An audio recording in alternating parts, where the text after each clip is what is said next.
भाइयों, मेरे साथ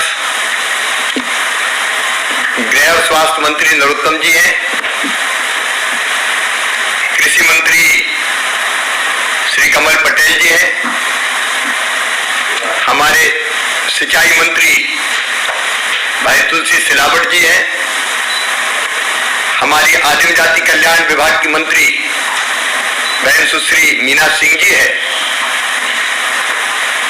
और आप सब उपस्थित किसान भाइयों, कोरोना के संकट के कारण हम बड़ी संख्या में मिल नहीं पा रहे। मैं जब से मुख्यमंत्री बना 23 तारीख से 23 की रात से लगभग कोरोना के तब से ही लगातार कोरोना के खिलाफ लड़ाई लड़ने में अपनी टीम के साथ आप सबके सहयोग से लगे हैं। इस महामारी को भी पूरी तरह खत्म करना है। परिस्थितियां विपरीत है, आप जानते हैं।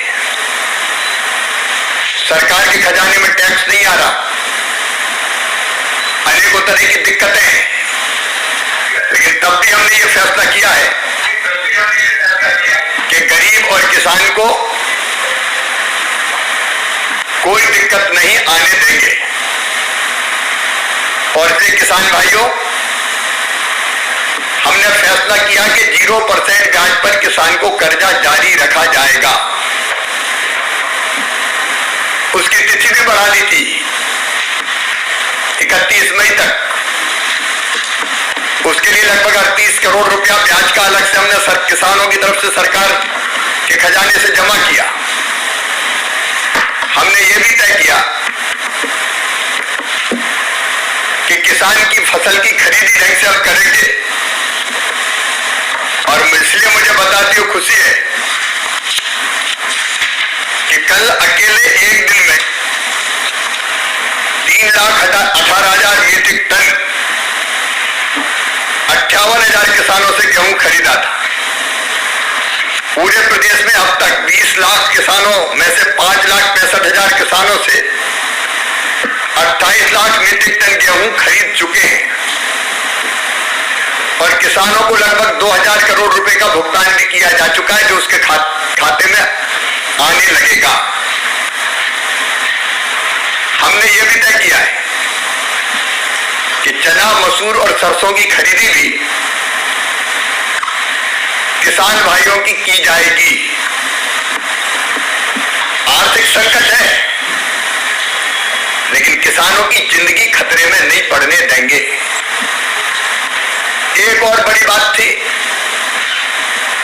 18-19 में खरीफ की फसल के लिए और रबी की फसल के लिए फसल बीमा योजना की प्रीमियम की राशि किसानों ने तो जमा की थी, लेकिन पिछली सरकार ने जमा ही नहीं की। राज्य का जो हिस्सा जमा करना था और जमा नहीं की तो आपको फसल बीमा योजना का पैसा मिल ही नहीं रहा था। मैंने आके पूरी स्थिति देखी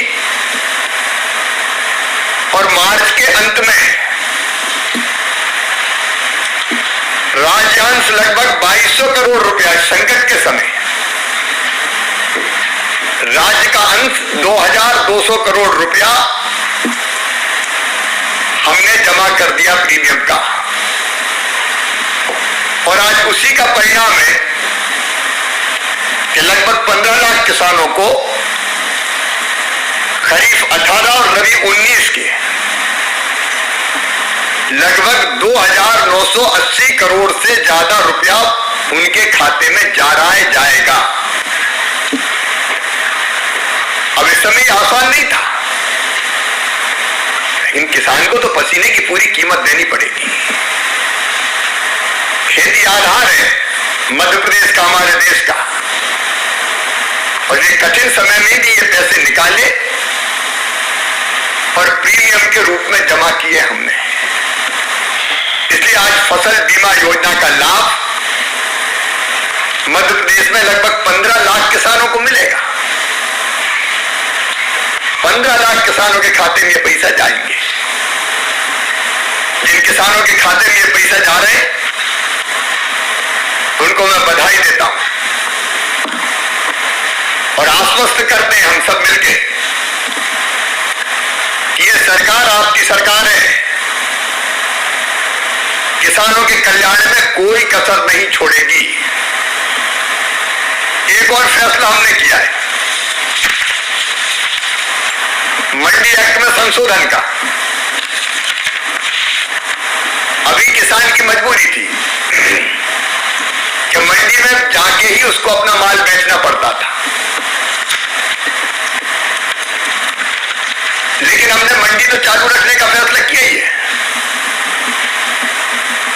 कोरोना के कारण हमने इस बार एक व्यवस्था की थी, सौदा पत्रक किसान और व्यापारी में सौदा पड़ जाए तो किसान के घर से व्यापारी खरीद ले। मंडी में जाने की बाध्यता समाप्त की थी। बाद में माननीय प्रधानमंत्री जी का भी मार्गदर्शन मिला, चर्चा हुई और हमने मंडी अधिनियम में संशोधन कर दिया। एपीएलएम के 9 प्रावधान लागू करने का सुझाव हमारे पास भारत सरकार से आया था। अब हम जो कर रहे हैं मैं आपको बताना चाहता हूं, अब केवल सरकारी मंडी नहीं होगी, सरकारी मंडी तो होगी। जिनको सरकारी मंडी में जाना वो सरकारी मंडी में जाए, अपना अनाज बेचे, लेकिन मंडी में कई बार बड़ी समस्याएं आती हैं। लंबी लंबी लाइन लगी, 3-3, 4-4 दिन तक किसान खड़ा है। कई बार मंडी के प्रांगण में गए तो अनाज का ठीक दाम नहीं मिलता, कई बार उसके साथ दुर्व्यवहार होता था। काकस अगर बन गया तो बने काकस के कारण उपज का उचित मूल्य नहीं मिलता था। अब हमने तय कर दिया कि प्राइवेट व्यापारी भी अपनी निजी मंडी खोल सकता है और किसान चाहे तो सरकारी मंडी में जाए, चाहे तो प्राइवेट मंडी में जाए। हमने यह भी तय कर दिया है कि कोई भी व्यापारी लाइसेंस लेकर किसी भी किसान के घर जाके या खेत में जाके फसल खरीद सकता है। मान लीजिए आपको लगता है कि आपके उत्पाद को ट्रैक्टर ट्राली में भर के आपको मंडी में जाने की जरूरत नहीं है, आपको दाम ठीक मिल रहा है, व्यापारी से सौदा पट गया, तो घर बैठे आप अपना अनाज बेच सकेंगे, फल भी बेच सकेंगे, सब्जियां भी बेच सकेंगे। खेत से सब्जी ले जाए, खेत से फल ले जाए, खेत से अनाज ले जाए, घर से अनाज ले जाए। मंडी की बाध्यता क्यों? नहीं जाना मंडी तो नहीं जाएंगे, घर पे बेचेंगे। समर्थन मूल्य तो जारी रहेगा ही, तो सरकारी खरीद भी जारी रहेगी, मंडी की खरीद भी जारी रहेगी, लेकिन आपके घर पे भी खरीदी हो सकती है। और कई लोगों ने इसको बहुत पसंद किया, मैंने किसानों से राय ली, उनका नहीं ये बहुत बढ़िया हो जाएगा। और इसलिए मंडी के बाहर भी किसान अलग अलग व्यापारी हो, एक्सपोर्टर हो, होलसेल विक्रेता हो, फूड प्रोसेसर हो, मतलब कोई चीज दाल बनाने वाला हो, चावल बनाने वाला हो, किसी को भी बेच सकेंगे, आपको कोई दिक्कत नहीं होगी, जिसको मर्जी चाहे बेचो आप। मंडी समितियां निजी मंडी में कोई हस्तक्षेप नहीं करेंगी। पूरे प्रदेश में एक ही लाइसेंस व्यापारियों को व्यापार करने की होगा, एक लाइसेंस में पूरे प्रदेश में खरीद सकते हैं, ताकि प्रतिस्पर्धा हो व्यापारियों में और न व्यापारी खड़े हो और किसान को ज्यादा दाम मिल सके। और ई ट्रेडिंग की व्यवस्था भी रहेगी। ई ट्रेडिंग मतलब पूरे देश की मंडियों के रेट आपके पास रहेंगे और आप ऑनलाइन ट्रेडिंग भी, अगर कोई चेन्नई का व्यापारी खरीदना चाहता है तो टेक्नोलॉजी का इस्तेमाल करते हुए आपको वहां के रेट पता है, वो रेट दे देगा, सैंपल भेजने की व्यवस्था रहती है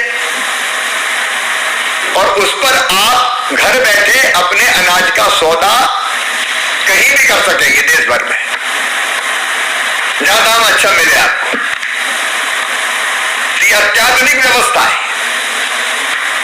और इसका मतलब यह है कि किसान को ठीक दाम मिले, जहां मिले वहां बेचे, घर मिले घर पे बेचे, खेत में मिले खेत पे बेचे, मंडी में मिले मंडी में बेचे, समर्थन मूल्य पे मिले समर्थन मूल्य पे बेचे।